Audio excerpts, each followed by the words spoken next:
It is the But, way. but really, it's not the way because he ends up not doing things the way It is the it was. The way right it was the now. way. It was the way. At this very moment, it is the way. Yes, Excellent. but a new way may come. Sure. Yeah, You got to and then be, that'll be the way. and then that will be the way. Yeah. Well, that seems like a pretty good way to open the show.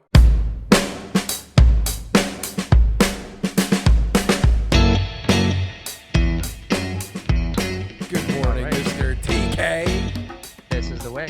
This How are ya? is the way. I'm wonderful. How are you? Good. Good. Got to the skating rink the other day and saw about 4,000 people on a pond. So that was good. That sounds like it's well within the current rules.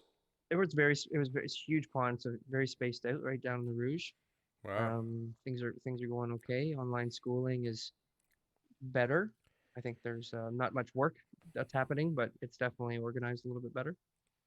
I seem to have the only ice rink in the city that won't freeze. And I guess In your it's backyard? just because I'm so hot. What did you put water in it, or did you try to do like some fancy concoction? Water? Water. That was the missing. Nobody said Was the anything missing about element. water. No, your pond is 100% frozen. Yesterday, everybody's backyard Yeah, but rinks like were. this much, and in some, like when I walk on it, the water starts seeping up over the sides, and you start to hear sounds that make me a little frightened. Maybe you got too much water. I probably do, but my Mm, backyard is extraordinarily out of level. mm, challenges. But TK, we Yep. have Tell we me. have bigger fish to fry, my Bigger friend, fish to fry than the than my slope in your rink. yard. We have these guys, yeah, making the biggest signing in franchise history. Tell me. I heard about it, but I don't really know how good it is. Well, that makes it a lot less exciting, I gotta tell you. Okay. George Springer, $150 million from the Toronto Blue Jays. The top free agent of the season is now a Toronto Wow. Blue Jay. It's How many years? 6 years, which is a Wow. little long, but like you got to entice people to come to the north. Mm-hmm. Beautiful. 25 mil a year. It's not bad. He's doing okay. That guy is doing That guy's doing okay. okay. Yeah. Maybe he'll want to buy some real estate. Maybe he wants to buy a piece of land. He's gonna need somewhere to live. Yeah. Although I don't know that they're playing in Toronto, but Well, he should invest now for the future. that seems to be the story. Now, Is that the story though? well, that is one of the stories. Let's Or are get people into it, or Mr. are people TK. investing for the present? I don't know, but one thing. Whoop, where did I go? There I am. Hello. Okay. One thing that we need to Tell get me. out of the way first. So, Ooh, chokey. Ooh, okay. All right. people are up in arms. Yes. Toronto realtor shows home with tenants inside who have the virus. Oh my gosh. Yeah, it happened really quick. Like the day it went up, um, and neighbors knew that these people were sick. Like it all happened pretty fast. So within 24 hours, this listing was terminated. It seems to me So that many people saw it in that time span, though. well, So right now in the market, 24 hours is enough time for 10 groups or more to come through a house. it is bananas. So Apparently, there was yeah, at least 20 showings. But tell me, is it sold, TK? Is it sold? this house, no, it was terminated. Came off the Terminated. market. Yep. Wow. The Yep. embarrassment of showing a house with people inside that have the virus knocks it off the market. What will happen next? It will be more expensive when it goes back on the market. This is a win for the It's current probably good owners. marketing for the seller. Now their address is all over the news. People are going to be like, "Hey, so there's a house for sale down in that area." Well, I guess it could work against They'll them probably knock because on their it's like door. now it's like one of those grow houses, grow ops, It's like it's tainted. The Yeah. stigmatized. There's No been way. I think someone's going to say, "Oh, you got a house for sale and you got problem. You got COVID tenants. I'll buy your house, no problem." And they'll try to get a deal on it. I think that there's a deal in the works right now behind the scenes. There's an offer on the table. I guarantee it. Gotta be, gotta be. So I wanted to get that out of the way because it is news in Toronto when something like Great this news. happens. That is some serious news. We Mhm. also have heat and hangovers in Toronto real estate 2021 forecast. I get it. I get it. So Tough thing to wake up to. what do you get? Because I get the heat, but Yep. I'm not really a big proponent of this hangover. When is this hangover going to come in 2021? What indicator is there out there that you see that could cause some kind of slowdown leading to a real estate hangover? Right now, I would say that there's nothing in the foresight coming at any point. We Could are in we are in deep for 2021 on real estate price increases big time. could this have It's not something going to slow to down. do with it? GTA condo sales jumped 90% in first 2 Mm. weeks of January. Yep. Could And now that prices lead have to it? gone up. Yeah, and prices have jumped up. So 90% is the sales number, but prices are now actually 1% higher than they were the first 2 weeks of January 2020. For Pretty good condos? numbers for Condos? condos. Yeah, house prices Ooh, up hold on, we're getting there. We're getting there. 33%. Oh, Yeah, okay. Hold on. I did I was steal getting it from there you? somewhere. No. Median price of two-story homes in Toronto rose 10.6% year over year. Yeah, so that's just that one category. Just the one category. Okay, so you And go the median ahead. price, the median price is always a funny metric to use, right? I think most of the metrics used are I think funny. they're all bad. We know my opinion on that.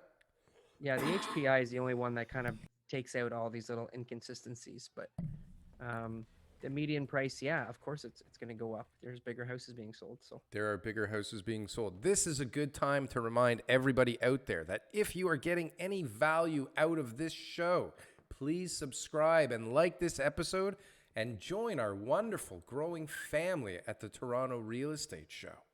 We've got a lot even of if you stuff don't for find you. any value, even if you think that what Yeah, we're saying is all a bunch of nonsense, just like it and subscribe it anyway so that you can hear more nonsense every week. ideally, that is one scenario. Thank you for adding that, TK. Good. Now, we do have that. We do have Toronto's. I mean, for a change, I'm confused. Toronto's downtown condo market hit by seller fatigue. This comes out in the same week as GTA condo sales up 90% in first 2 weeks. So, TK, which one is it? Are So sellers seller, fatigued with selling their condos? honestly, 100%. There was a ton of condos that were taken off the market in December. People had their condos listed for months. They couldn't sell it. So when everybody takes their condo off the market, all of a sudden now there's a void in available supply, right? And there was a huge amount of uh, pressure. I mean, I think we sold a dozen condos in the first 2 weeks of January. Like it was just Whoa. one condo after another. Like every condo listing we were getting was selling in a week. We were selling condos over asking. It Whoa. was really crazy. This is fantastic. This is Yeah. fantastic news. Now, were you involved in the sale of this parking space? A parking Ooh. space in downtown Toronto just sold for Mm, 123,000. that's a deal. That is a deal? That's a deal. A deal. Apparently, Crazy, right? last year the highest one sold for like 85,000. I'm pretty sure in some new projects they're selling for 100 grand like right off the bat. 150, some of them. Yeah. 150. Yep. What is this Um, world coming to? look, I mean, how many spots are ever going to be available? It's a high-end building. The luxuries of having that opportunity to have a parking spot, it may never come up again, right? So Wow. you got to jump on it. 123K for you to be able to get your Ferrari parked underground safely, and then come out of your car and go into an elevator right up to your suite or visiting family. What a luxury Great. to be able to That's a park great deal. your car under the building you live in and take your elevator up to your suite without It's a, having to walk from around the corner. it's a deeded spot. It's an asset. Wow. right? You can rent that out, you can sell it, you can hang on to it, and if you were paying parking fees and think, okay, well, the next 10 years, I'm gonna be spending a few $1,000s a year in parking fees. I might as well buy something that I'll be able to sell down the road and get my money back. So, are you allowed to go to a new condominium development that has launched and just buy a bunch of parking spots?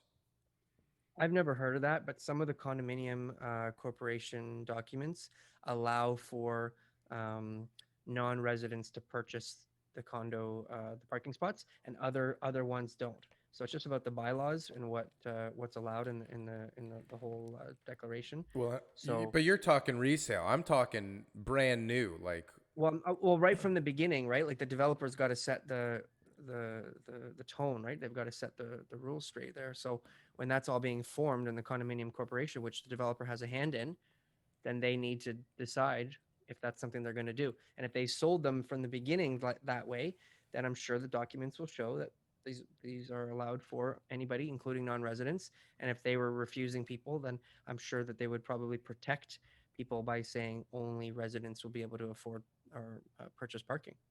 So there could be an opportunity here, TK. So, I'd like to ask our audience if anybody knows the answer to this question. Can I go right now to a newly launched condominium project and buy 5 parking spots and rent them out or flip them in the open market? I would like to know the answer to that. And it does not seem that my counterpart here knows. And obviously, I don't know. So, good. but that seems like an opportunity. If these things are worth 150K, that's just insanity. So, median price we talked about. We've been talking about this, I think, for a while. At least I have in my head. Larger condo units emerge as affordable alternatives to detached homes. We've been talking about this forever, Daryl. We have, right? We have been. Larger units are becoming fashionable in the city and Yes. necessary as an affordable alternative. That didn't come out right. As an affordable alternative. The main words here are affordable and detached, Ooh. which are not affordable. No, So those two words generally do not coexist. affordable detached just doesn't work. So when guys are looking at homes, I mean, I've seen it. Like I've literally watched buyers for years go from, well, I guess I can't afford a freehold and I'm going to have to buy a condo. So they want to get out of the condo market. It's not possible because of their budget or whatever type of constraints they have. And right now is no different. If you cannot afford a house, you probably will look for a semi. And then if you can't afford a semi, you'll probably look for a freehold town. And if you look at freehold towns and you can't afford those either, you're going to start looking at condo towns. And eventually, when those condo towns are just hairs out of your reach, you're going to say, well, why don't we look at some larger condo apartments? Yes. That's what happens. And I mean, there's no other option, right? Or I guess the other option is Rent. fleeing the city and going, well, I guess rent, for sure rent, if you want to live in Toronto. But I mean, if you're okay and you just, you want a house or you want a semi or you want a town, there are other places to live other than Toronto. Sure. All right. But if we look at cities in Ontario, yeah, more people choose Toronto than any other city. Well, so obviously, right now the average price in Markham is like $1,000,001, and we all know what's going on over in Durham. That place is just on fire and hotter and hotter every week. It's literally like, I don't know, like in Barrie, can you even buy a house for under $1,000,000 nowadays? Barrie you can, of course. Yeah. Oh, of course. Okay. Well, Yeah, there's still lots of options in Barrie that are shows you what I know. Toronto well under apartments $1 million. vacancy rates just reached a 50-year high. What the hell? Yikes. So what are we going to do? As all of this city is on fire for sales and people are desperately trying to buy somewhere, you can rent a place, no problem. Nobody's living here. Gosh. What's going on? What are we going to do? Nobody's 5%, living here. That's a pretty high number, right? Like how many rental I think it's units? higher. It's like 5.7. 5.7 or something. Yeah. So how many total rental units are there? Right? Because calculating vacancy rate is very difficult, right? And how many actual vacant units are there? Right? That's the question. That's a question, but I mean, there are so many that Toronto landlords are offering free rent to try and convince people to stay in the city. Mm. What is going on here, So Mr. did you hear TK? about so there's a net uh, inter or intra provincial migration. Did you read that? A net intra-provincial migration. Okay, Yeah. net, yeah. So what this is people moving around the province and they're trying to figure out who's moving into Toronto and who's moving out of the city. And they It's calculate within it. all of Canada. Interprovincial. Oh, That's just interprovincial. Ah, intra. So just within Ontario. intra. So when they calculate it, they look at obviously how many people are coming in and how many people are coming out just within the province moving, right? So in Yeah. 2020, it was 50,000 net people left Toronto. Yes, I 50,000. think we talked about this last week, actually. Okay. Well, But I read it what anyways. 2000, do you know what? Yeah, we did. You probably read it. That was an article that we would have talked about last time. What was 2019's number? I would say it had to be like beyond the opposite. No, it What? was 46,000. Left Toronto? Yeah. We're not talking about a major change in migration. We're not talking about a change. It just feels that way because we don't have the students, we don't have the immigrants, we don't have all these other sources of newcomers coming in from other parts of the world, not from other parts of the province, but Yes. actual people moving around from Toronto into Toronto, around the province. We've only had 4,000 more people move out of Toronto in 2020. It's Wow. not a lot. I'm sure maybe this year it could continue on that trend, but I'm telling you, man, like there's still a ton of people who want to live here. There's still a ton of people who don't want to go anywhere. There's still a huge need for those condos. Those condos, we don't have enough. Not Someone even close speak or to telling, enough. or like an investor, and I was telling him about the condo market and the opportunity that happened. Obviously a few months ago. It's almost gone now. And I said, that was the chance to kind of get into a market that was soft and had an opportunity if you were looking to get a condo. Oh no, they're building too many condos, they're doing too many stuff, and I think that's just everybody's impression because they see so many condos being Cranes. built all the time, so many There's cranes cranes that they don't, everywhere. yeah, they don't realize that there's no other construction going on anywhere else, Well, and right? listen, this is a gigantic country. We have a lot of natural resources, a lot of tech jobs. We got a lot of cool stuff going on up here. And where the hell else are you going to live if you want to come to Canada? I mean, really, you're going to go to Saskatoon? You're going to go to Hmm. PEI? Like, I mean, there's stuff Great places, there. by the way. Great Yeah, places. great places if you grew up there. But, like, if you're coming into the country and you're like, I want to live the Canadian dream, let's go to Saskatoon? No, right? No, going to Toronto. Yeah. Calgary, maybe, like if you've got aspirations of hitting oil. Hmm. But I mean, Yeah. you got to be pretty crazy to go to Alberta because that place is like up and down all the time. Now they got their pipeline canceled. Everybody's like a disaster out there. Hmm. It's very unstable. So there is BC, which everybody seems to like for some reason. So But it's again, like it's BC or not even I guess Ontario, but really Toronto's the choice of the so next generation. the development over the last 30 years has been spread out. You had all these places like within the Greenbelt, like Brampton's one, Markham's one, Mississauga got built up a lot over the last couple Have you decades. been to Durham, Newmarket? okay, right? So all these areas, right, have really had a lot of development and housing built Tons. and stuff like that. They're running out of space.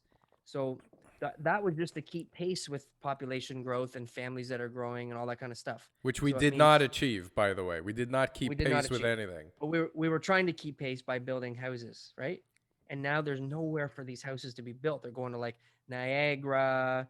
They're looking at Kingston, the Barrie, like all these really far areas just to be able to build a development. Yeah. Bradford got built up really well too in the last 10 years. So there's Bradford. nowhere to Yeah. build. Bradford and Brantford. Brantford and Bradford. Bradford for Yeah. sure, right? Because it's right near Yogi Bear Jellystone Park. Okay. Boo boo. So, Hey, hey, boo boo. right. So, like that's the thing is these condos are really just it's the only option, and these are only going to be uh, taking away a chunk, a small dent of the increase in population and housing needs. So we're not Yes. overbuilding. No, We're not and overbuilding. We're I not mean, building enough. and the government is making it easier and easier for developers to get their applications through and build the condos and apartment buildings that are necessary, right? Well, let's talk about that ministerial zoning Yes, order. let's, What is that? TK. We will Yeah, talk about that right now. Let me share my screen once again. Hold on, I got to do this trick here. Oh, look at that. Okay. good job. That was a good So check this out. Demolition begins on one. Toronto heritage buildings despite residents begging for it to stop. Good. Look at this Look at that building. beautiful piece of art building that is Look at that part building. of the Heritage Registry. Okay. We could build that. We could build that again tomorrow in No, Waterloo. no, no. This Absolutely. has See you been later. empty for I don't know how many It's years. the 80s. This thing is like, it is absolutely a stunning piece of our Toronto heritage. But there were literally people like standing outside the fence yelling, "Hey, stop that! What are you doing? Don't knock that down. We need that." I'm not even kidding. Like people were freaking out. There was so Yeah. many articles about this. I got three. So we got what you're talking about. Demolition of Toronto's Foundry building brings MZOs back into spot. Is it a Z or is it a Z? Where We are say we? Zed. We Yeah. do We say say Z, Zed. right?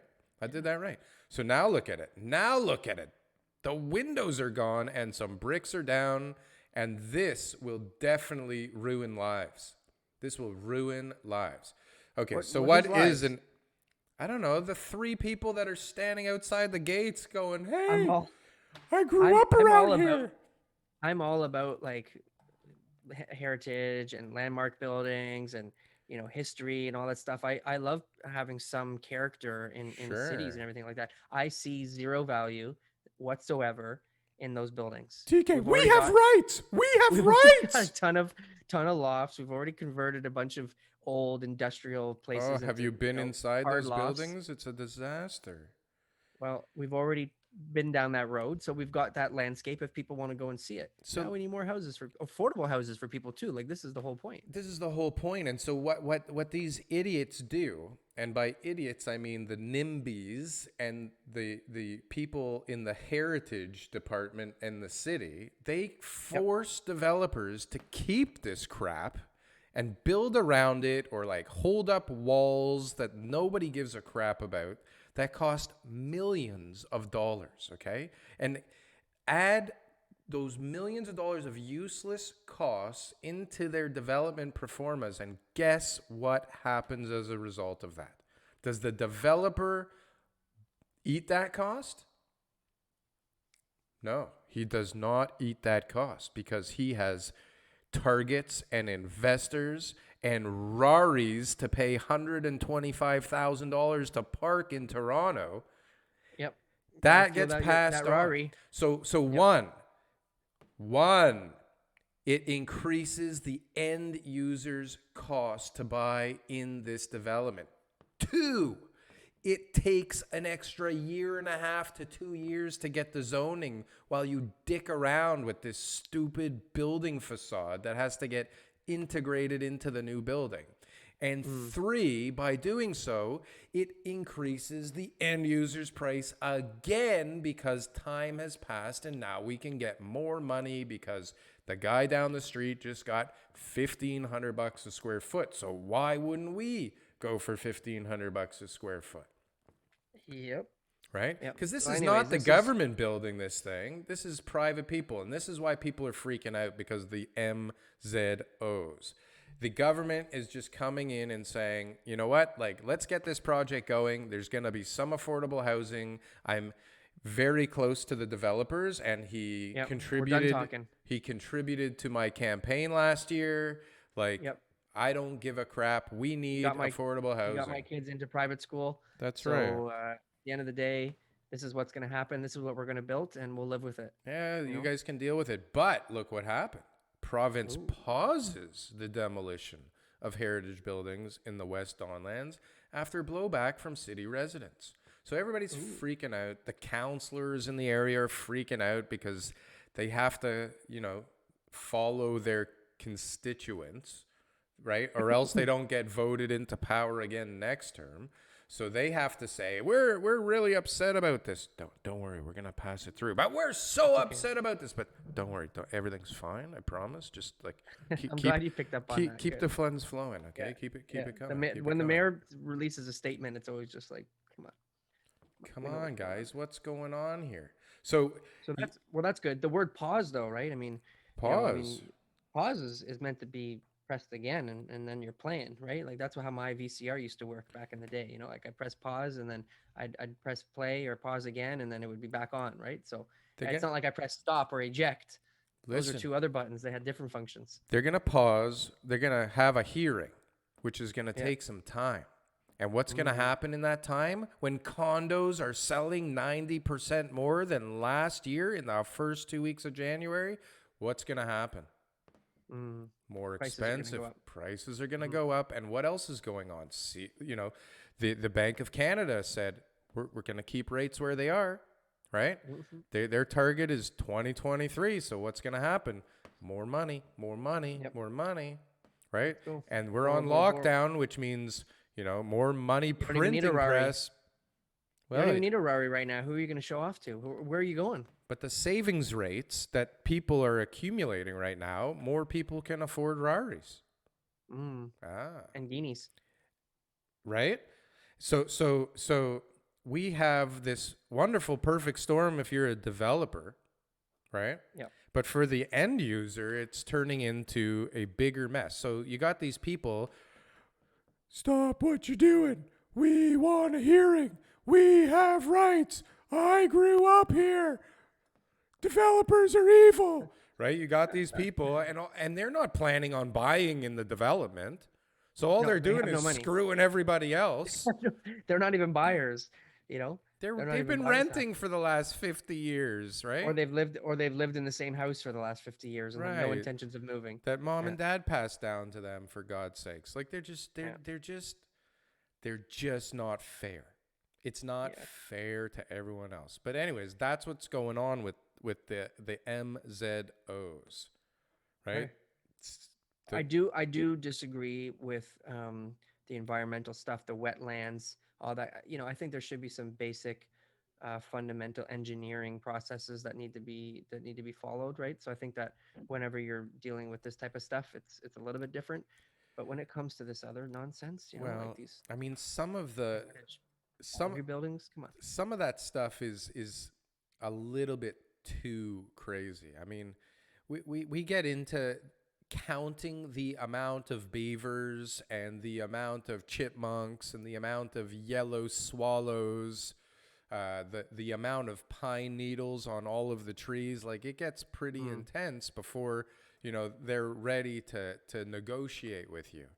Drip lines and all, like it's really have a crazy. beaver tax. Just create a beaver tax. Maybe a beaver tax is where it is. Did you see one of the comments from our last episode where I was, I guess, on a rant about increasing the land transfer tax in the 905? Did you see that? He's like, yeah, good platform to run for office, raising taxes. Now, I want to make it clear. Yeah.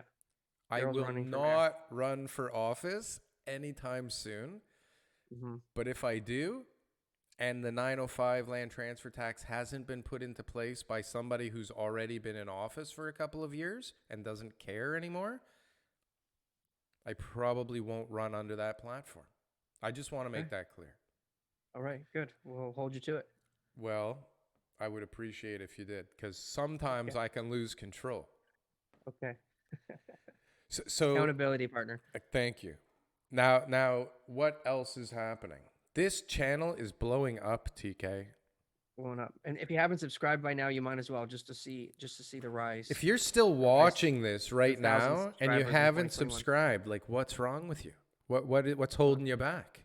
You know what? I thought about it the other day. I was watching some people that I watch, right? And I hadn't subscribed. I hadn't liked the video. I definitely didn't comment.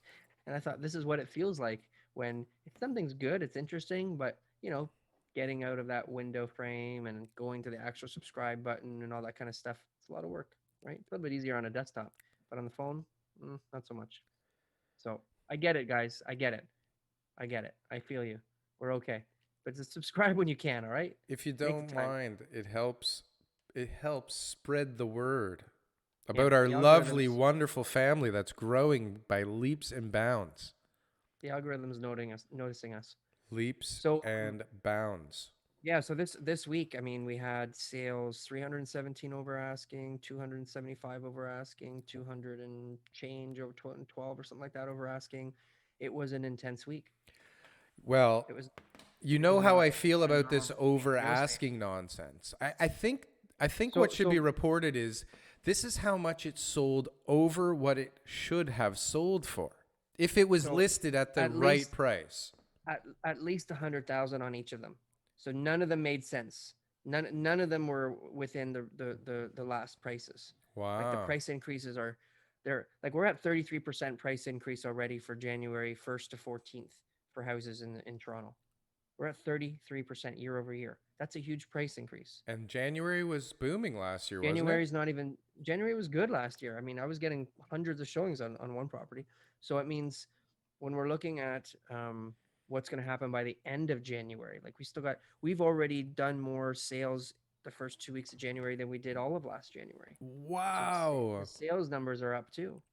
Like we're really just, it's like, whoa, this is on steroids. This market is on steroids and it is crazy. This is amazing. This is I don't amazing. know. We'll see. Listen, We'll see what happens. I got You an know, offer on my property this week. look at that. A really Look at that. strong, good offer. I don't know if Look at it's going to that. work out, but that's an Okay. indicator as well. Trust me. I mean, not that I we had haven't about had a bunch of offers on this thing over the last few months, but like this was a good offer.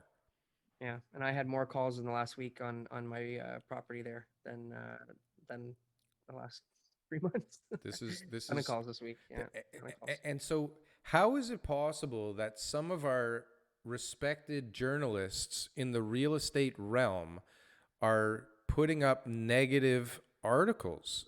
Or how is it that especially CMHC is calling for a potential 47%? Not calling for. They weren't calling for it. Well, in their worst case scenario, they're calling for it.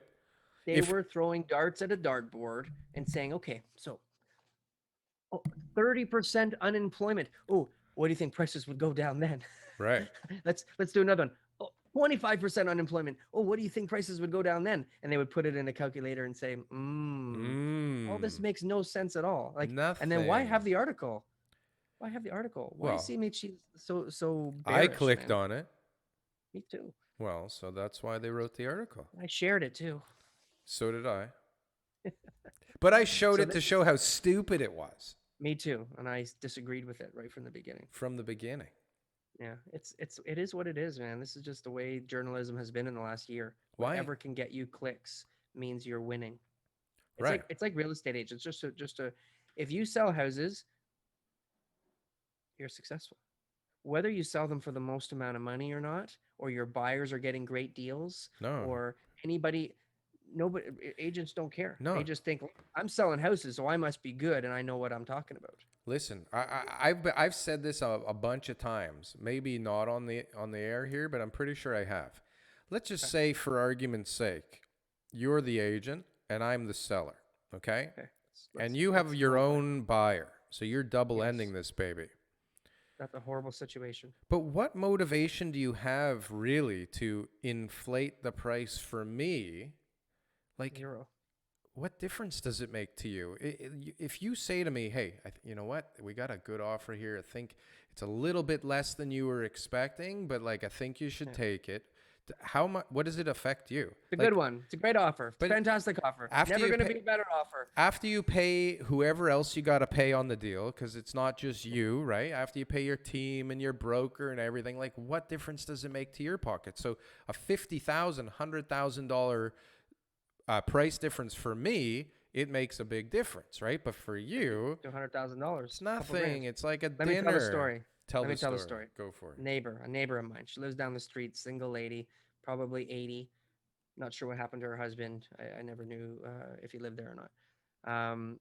I saw the sign go up. It says coming soon. I thought, wow, that listing's coming soon. Great. Not sure when, but it's coming.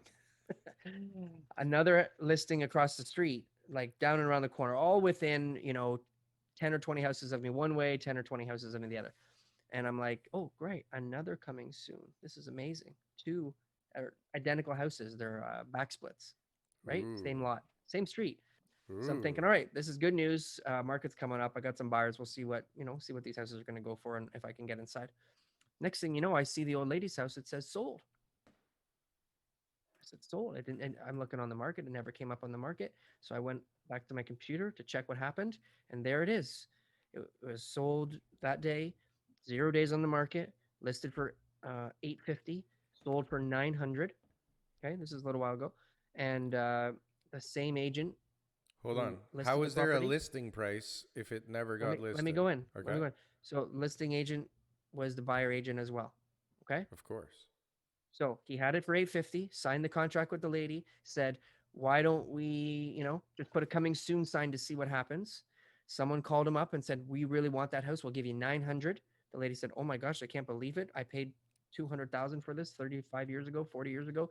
That's a great offer. Let's take it. And the agent said, absolutely. It's fantastic. You should take it. And I'm even going to reduce my commission 1%. Don't worry. Right. Whatever the case is, whatever his deal is. Right. Right. Maybe he didn't even do that.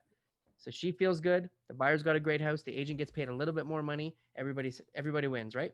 What was the house worth? The house across the street down the road.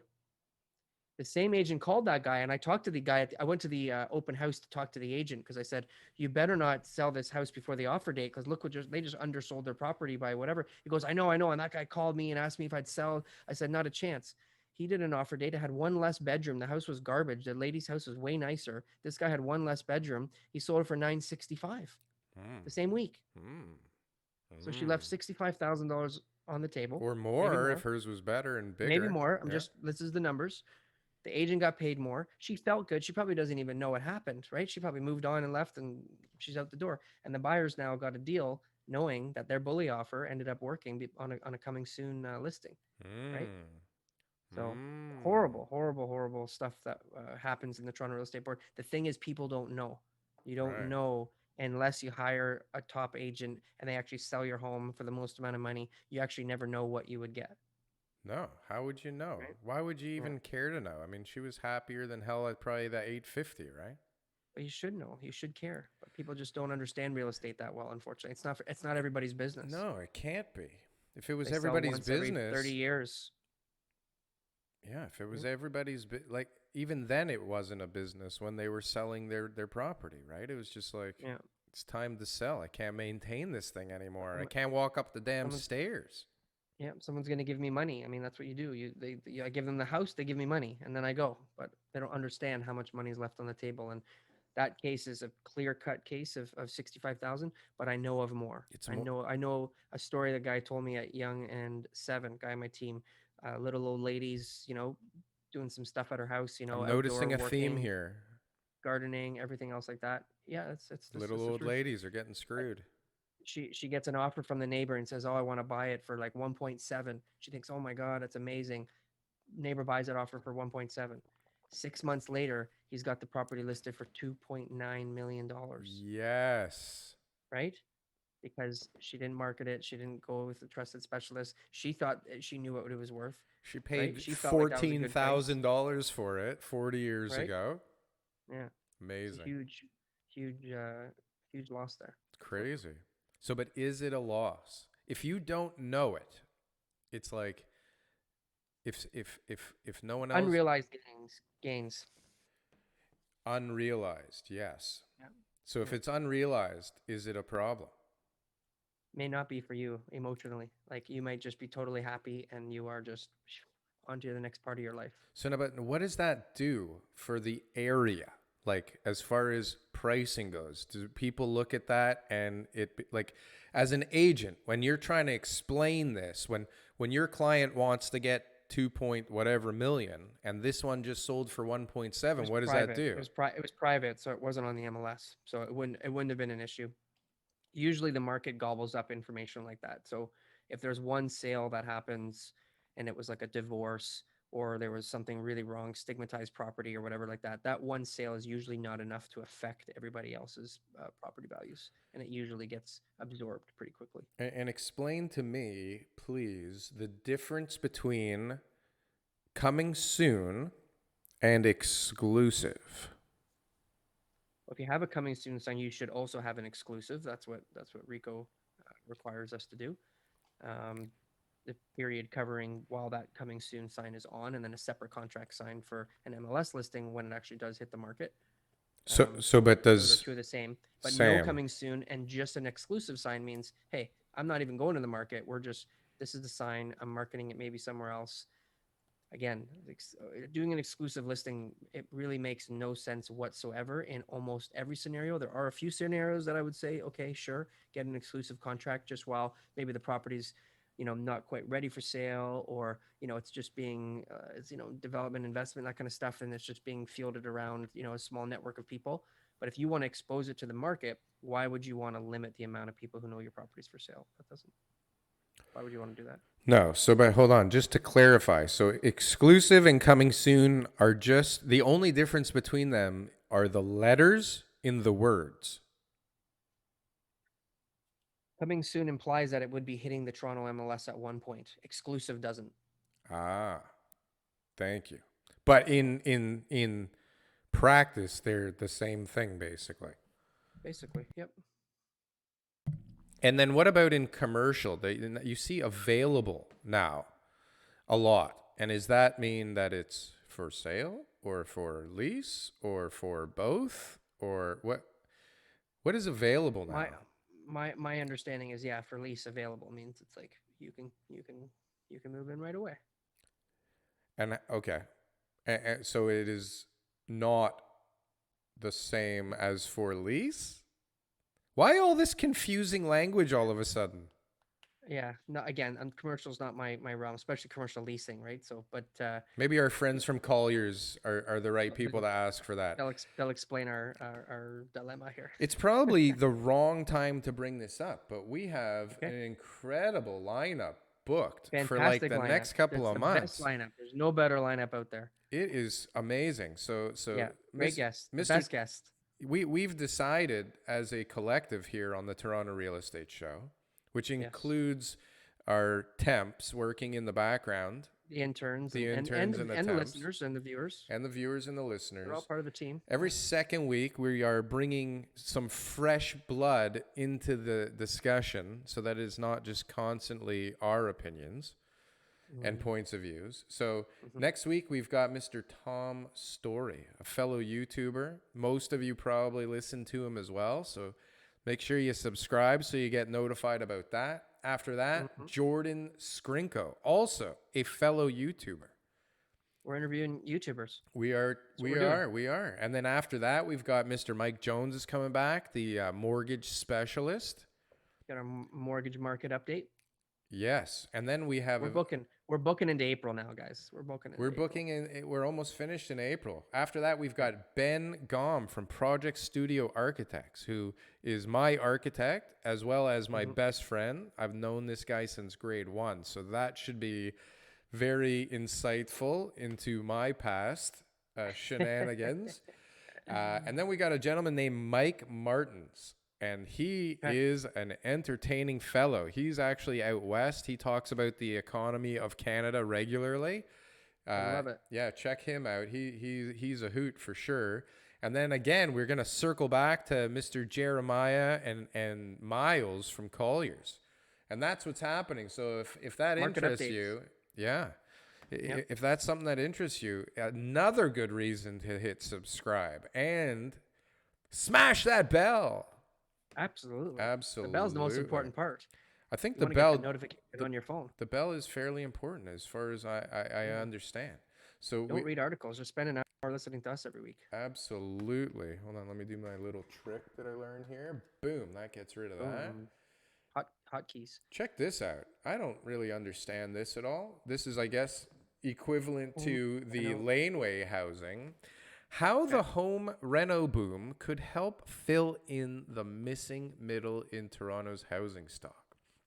And so, Okay. what we're talking about here is adding a second floor to a bungalow, or I suppose Yep. adding an addition. But I mean, an addition at the back of a house rarely adds, occupancy. I don't even know that a second floor really on a house adds occupancy. It really just adds square footage, right? Mm-hmm. And then from my earlier days on this planet, um, I know what it's like as a contractor with clients to build one of these things, and it's a friggin' nightmare to add a Mm-hmm. story on top of a house. There's only well, no, there's two good reasons to do this instead of knocking it down and building a new house. One of them is taxes are a little bit different because it's considered a renovation. If you Mm-hmm. keep 50% of the outside walls intact, which I mean, you want to talk about craziness, try and keep 80-year walls standing with little support, 50% of them. But the other thing is that it kind of helps with your setbacks because your setbacks get grandfathered in. So if you like your current setbacks, it's helpful. And, But what it does do is and it cost too. costs a lot of money. It takes But a but, but lot more it takes time. down your costs because you're not Not at all. That's a bunch of demolishing. bull crap. You know how much more money it takes to keep 50% of the walls up than just taking a shovel and knocking the whole thing down?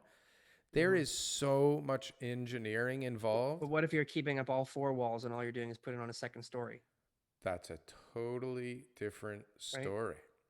Yeah, definitely, Very definitely different the story. cost is going to be. Yeah. Yeah, there's a savings there, I suppose, but it depends. I I see mean, what you're most saying when you're people are building out and up. well, but That's what you're most saying. people are not happy with the 8-foot ceilings. So even if you keep the outside walls, if you're gonna build new walls inside of them, right? And then Mm-hmm. you got to build a wall on top of the old wall, and then you got to cover the whole thing in some kind of cladding to cover the difference between brick and wood. Like, believe me, the savings is never worth what you're giving up for space and functionality, and whatever you're dreaming about generally doesn't happen unless your budget is limitless, and it's one of those other reasons that you're doing it. But regardless of all this craziness, how the hell does this increase? Like, how does this help with the missing middle? Like, you add a second story, and what are the chances they're going to give you like extra rental units in this place? Or why in the hell would you do this on a rental property? Am I missing something here? Yeah. I mean, I I mean, generally no, am. you're not missing anything. They're missing something. So I went to go see a guy this week. It was an illegal 3 unit. Um, he gutted it. He renovated it. He went to committee of adjustments. They're giving him the triplex, right? Which is rare, Ooh. right? So it's a Ooh. fantastic opportunity to turn a semi 2 story into a legal 3 unit property, A right? semi So two-story. What does that mean? semi detached. So it's got Oh, another okay, neighbor okay, attached to okay, it. got it. Yeah. And it's a 2 story. So now he's going to have three with the basement. He's going to have 3 floors, and it'll be a triplex. It'll be a legal triplex, right? Which is not something that exists in very many places in the city. And so No. to be able to have that designation, building an addition, sure, but like whatever, if that's what you got to do to get because you're in a bungalow, then fantastic. But really, the missing middle could be easily um, included is if they just get rid of those development charges to add these units. So 1 bedrooms are 33,000, 2 bedrooms are 50 something thousand.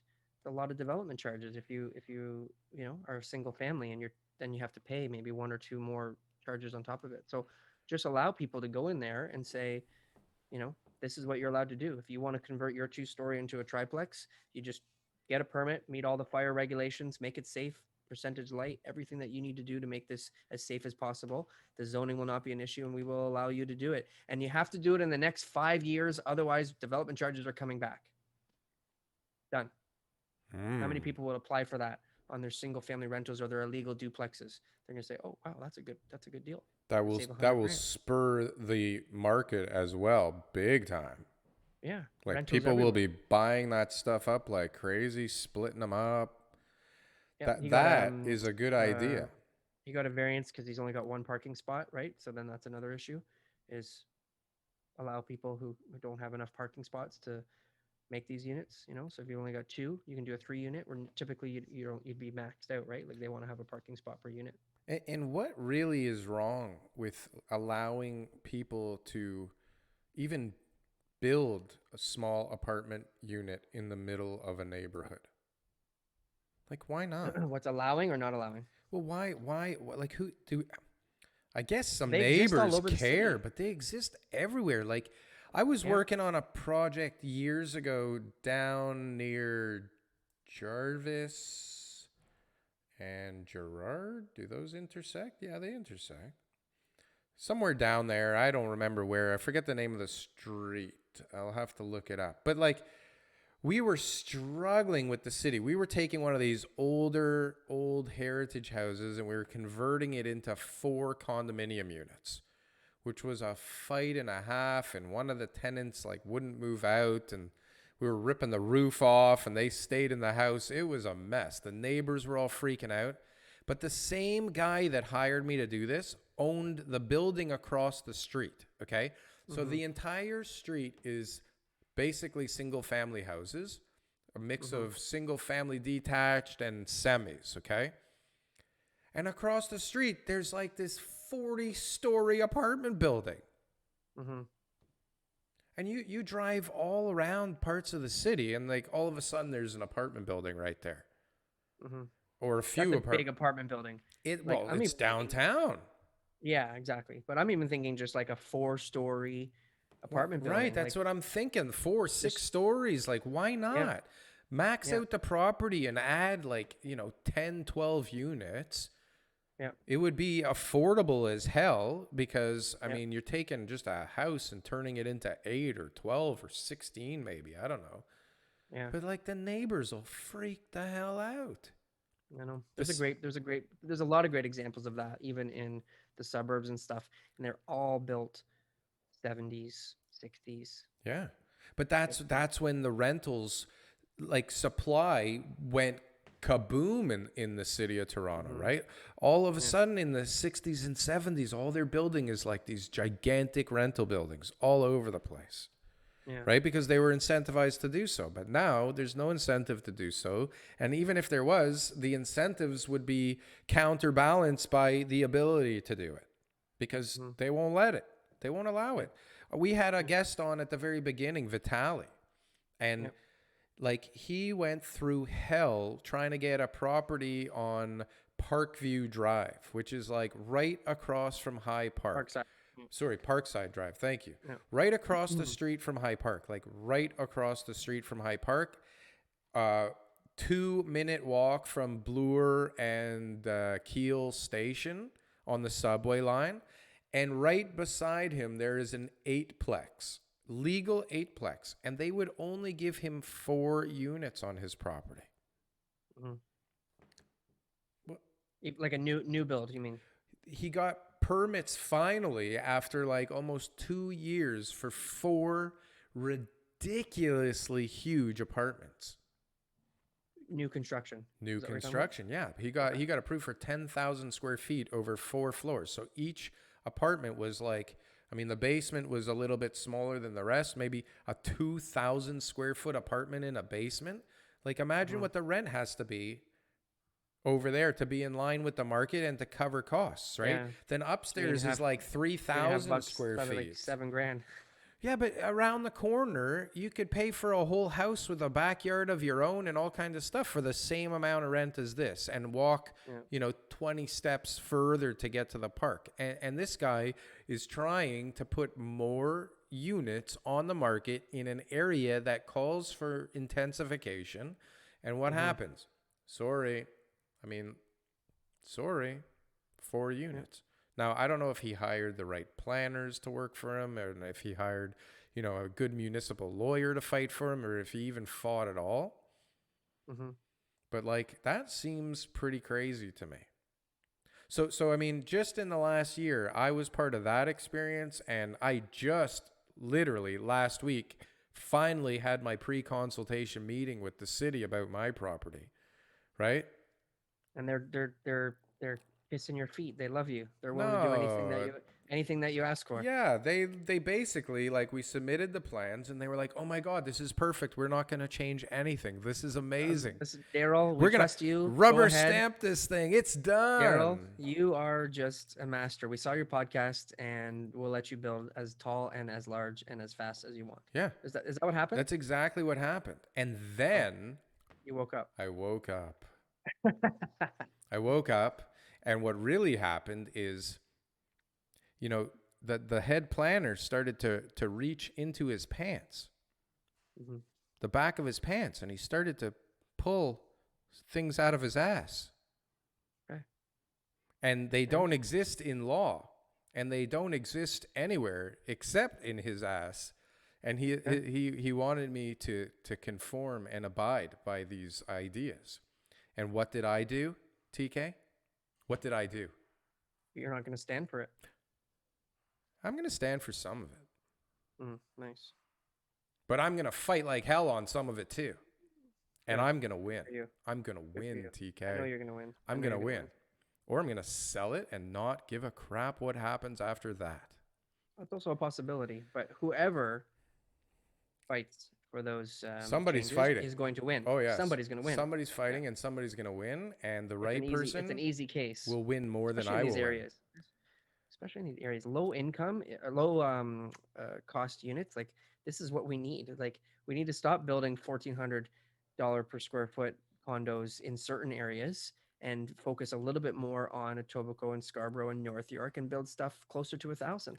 And really get, because people are leaving the downtown core, maybe a little bit less than what we think, but there's a huge opportunity to grow the population of Toronto outside of the core right now. Yeah, and listen, I mean, let the big guys take care of these monster projects downtown. At some point, and I don't know what this point is in space-time, but at some point there will be an LRT stop across the street from this. Beautiful. Then there will be another one 200 meters away from this property. Okay? And there's also the GO station. There is lake views at the front. There is golf course views at the back. There are 2 GO stations within 1.5 kilometers of this property, depending on which way you want to travel. Okay? I'm sold. And the average price today could be under $600,000, and the developer could be happy. And you tell me, what is considered affordable these days in the city of Toronto? Under 600,000. Whoa. What a coincidence. What a coincidence. Now, I would like to buy this project, Darryl, in full, 100%, with a Lakeview, because I can only afford a condo, 1 unit. But one of the many units I would like to buy. I think it would be a wise investment, because it won't be built for 5 years. I mean, imagine what it's going to be worth. Put that in your brochure. We have 1 unit pre-sold. I want to buy a bunch of units in this thing. Yeah. Especially at my price. Yeah. Exactly. But the point of this is, I am not alone. There are many development applications in this area currently that are all facing the same pull out of your butt negotiations, and all facing the same timelines and delays, because the city doesn't have enough people working in this area. And I don't even know how that makes sense. I would say that some of the waiters that are unemployed right now, or retail workers that are unemployed right now, could come up with the same crap out of their butts than the planners could. Why not give them jobs? Not good. Give the waiters a job at the city. I'm guessing that there's probably some planners out there looking for some work that could do it over Zoom. Why not give them some work and, like, let's get this thing going? You're going to bring... What happens when they bring in 400,000 people next year, 200,000 of which end up here? Where are they living? They're not living on my property. I mean, there might be... Well, no, not for 5 years, man. Could be some tents. By the time I have a permit, it's 2 years from now. By the time I sell it out, that's another, I don't know how long. Let's say 6 months. right? Before I Mhm. get my construction financing. By the time I build it, we're like 5, 6 years from now. What is this Mhm. city going to be like in 5, 6 years from now? It's gonna be like a movie It's going to be crazy. starring Jean-Claude Van Damme. But it's going to be that tidal wave. The tidal Yeah, wave is coming. The yeah. tsunami. The tsunami. Tsunami. Tsunami. Tsunami, Tsunami. Yeah, Tsuna you. yeah. Tsuna us. Us. Eh, We. Tsuna we. So so I think I think that's that's a a good great sign. place to end. Yeah, I think that's a great sign. So we're on a roll. Lots of guests. Market updates are doing good. Podcast Yes. is growing. Really appreciate everybody's listening. If you're listening Instagram. right now, if you're listening right now, and it's not just in the background because you just left it on play and you're doing something else, if you're still hearing these words, thank you. Thank you. Thanks, Dale. We'll see you next week. Yes, we will.